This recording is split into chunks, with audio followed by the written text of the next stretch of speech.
Kalau pada ibu menyusui itu kan yang dipantau air seni bayinya gitu ya. Yang tadinya misalnya sehari 10 kali, 8 kali, jadinya tinggal 2 kali, 3 kali dan warnanya menjadi sangat kuning. Nah, kalau pada ibu hamil, ibunya.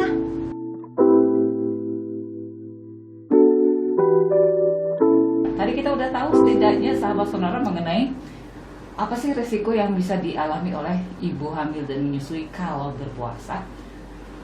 Terus syarat-syarat ibu hamil dan menyusui boleh berpuasa dan aturan-aturan berpuasa yang harus dipatuhi oleh ibu hamil dan menyusui. Kapan sih ibu hamil dan menyusui harus batal puasa atau setidaknya nih wajarlah tidak berpuasa? Iya. Jadi kan memang yang namanya puasa itu kan diwajibkan bagi yang mampu, bukan cuma bagi yang mau gitu ya. Jadi kalau ibu hamil dan ibu menyusuinya mau tapi nggak mampu, nah ini sebaiknya tidak memaksakan diri karena takutnya nanti yang kita khawatirkan adalah bisa mengganggu kondisi kesehatan ibu maupun janinnya atau bayi yang disusuinya. Jadi kan kuncinya kan itu ya, wajib hanya bagi yang mampu. Nah, jadi bila ibu konsultasi ke dokter, ke tenaga kesehatan, kemudian dinyatakan mampu berpuasa dan ibu mau berpuasa, silakan berpuasa dengan mengikuti aturan-aturan yang tadi kita sebutin, ya kan? Nah, dalam perjalanan puasa, tadi kan saya sudah sampaikan, kita harus melakukan pemeriksaan secara teratur.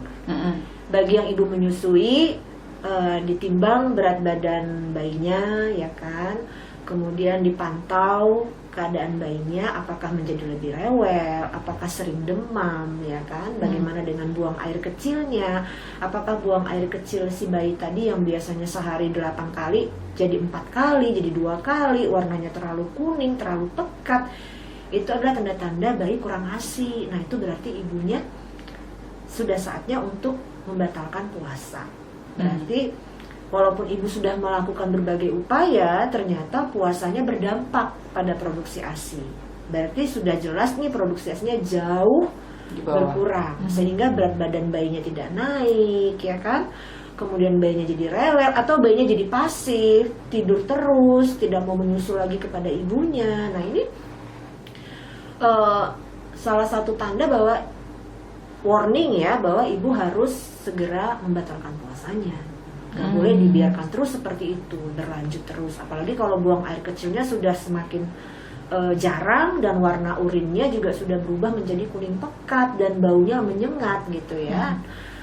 Dikhawatirkan nanti malah bisa merusak ginjal si bayi kan gitu ya. Jadi ibu harus berhenti berpuasa. Nah, kalau yang ibu hamil, selama berpuasa tetap harus memantau kesehatan ibu dan janin dalam kandungannya, ya.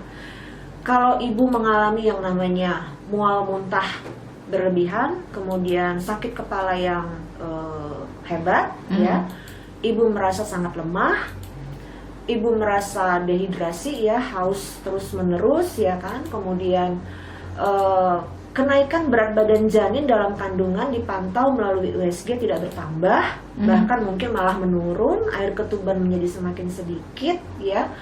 Kemudian pergerakan janin semakin jarang, yang tadinya aktif jadi jarang bergerak gitu ya.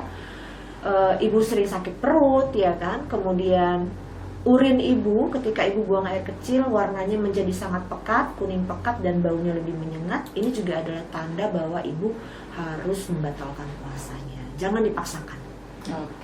Karena akan berbahaya baik untuk ibunya maupun untuk janinnya. Nanti resiko-resiko yang kita sebutkan di awal seperti bayi lahirnya kecil, bayi lahir prematur, ya kan. Kemudian ibu mengalami dehidrasi, itu bisa terjadi kalau tidak segera dihentikan. Itu kan untuk yang menyusui. Ya, yang hamil, ibu hamil sama juga. Kalau pada ibu hamil, ibunya. Artinya begini, kondisi pada ibunya bisa dipantau. Misalnya, kalau pada ibu menyusui itu kan yang dipantau bayi. air air seni bayinya gitu ya. Yang tadinya misalnya sehari 10 kali, 8 kali, jadinya tinggal 2 kali, 3 kali dan warnanya menjadi sangat kuning. Nah, kalau pada ibu hamil, ibunya apakah frekuensi buang air kecil ibunya menjadi lebih jarang? Bagaimana dengan warna urinnya? Bagaimana dengan baunya, ya kan? Kemudian apakah ibu sering mengalami sakit perut, ya? Apakah ibu mengalami sakit kepala hebat, ya, mual muntah? Kemudian apakah ibu merasakan gerakan janinnya semakin jarang? Nah, ini adalah tanda-tanda bahwa ibu harus membatalkan puasanya. Oke, itu untuk ibu hamil dan menyusui membatalkan waktu membatalkan puasa atau anjuran membatalkan puasa. Nah, ada nggak sih yang harus diperhatikan oleh ibu hamil dan menyusui? Sama sekali nggak boleh puasa, tanda-tandanya. Sama sekali nggak boleh puasa berarti dari awal juga udah nggak boleh gitu. Nah, berarti yang tadi yang saya sebutin di awal tadi, Mbak Rin, bahwasannya misalnya nih ya, ibu menyusui menderita satu penyakit tertentu, misalnya mah kronis ya, kalau dia misalnya berpuasa asam lambungnya akan naik dan kondisinya akan menjadi parah. Nah, itu nggak boleh, ya kan? Kemudian bayi yang dalam beberapa bulan belakangan berat badannya selalu turun, mengalami penurunan, itu atau bayinya sedang sakit. Nah, itu juga ibunya sebaiknya tidak berpuasa, ya kan? Nah, begitu juga pada ibu hamil. Kalau misalnya ibu hamil selama hamil sering mengalami perdarahan, walaupun hanya flat gitu ya, tapi selalu terus menerus perdarahannya tanpa diketahui sebab yang jelas, atau mungkin kita tahu nih sebabnya kenapa, nah itu juga sebaiknya jangan berpuasa. Atau misalnya kondisi janin dalam kandungannya memang kurang sehat gitu, misalnya pertumbuhannya, penambahan berat badannya tidak sesuai dengan usia kehamilannya, lebih kecil daripada usia kehamilannya. Air ketuban ibunya juga ketika di USG ternyata tidak cukup banyak. Nah, kalau ini ibunya puasa, ya makin sedikit dong nanti ketubannya gitu kan. Jadi memang ada beberapa kondisi yang memang sebelum puasa juga memang udah nggak boleh puasa. Ada yang setelah berpuasa separuh jalan mengalami tanda-tanda yang tadi harus berhenti puasa. Ya, ada juga begini sih Mbak Rin, ibunya merasa mampu, nah tapi ternyata setelah diperiksa oleh dokter, setelah dipantau kondisinya ternyata tidak mampu, cuma nggak ngerasa gitu ya, ngerasanya mampu aja gitu. Nah itu makanya harus konsultasi dulu, karena tidak semua ibu yang sadar betul dengan kondisi tubuhnya gitu, yang kenal baik dengan kondisi tubuhnya, jadi harus konsultasi kepada tenaga kesehatan untuk memastikan itu.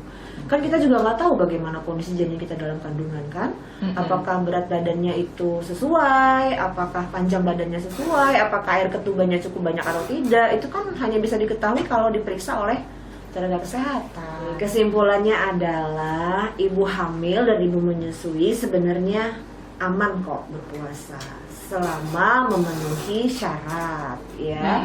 Jadi sebelum memutuskan untuk berpuasa, sebaiknya konsultasi dulu kepada dokter, tenaga kesehatan supaya pasti nih, oke, kita memang benar-benar siap dan fit untuk berpuasa.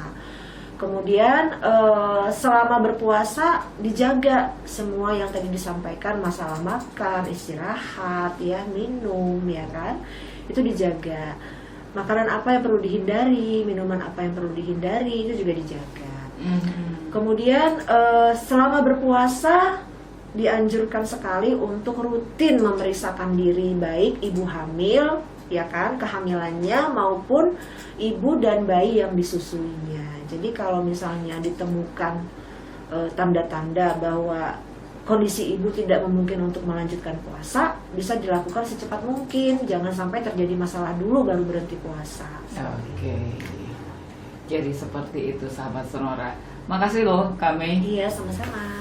Sahabat Sonora, kita sudah berbincang dengan Kak Melanie Fabiola dari Lembaga Karin Kahandira, founder Karin Kahandira, mengenai aturan berpuasa bagi ibu hamil dan menyusui. Saya Rini Aprianti bersama Kak Melanie Fabiola pamit. Kita ketemu lagi 2 minggu depan di 10.12 bersama Karin.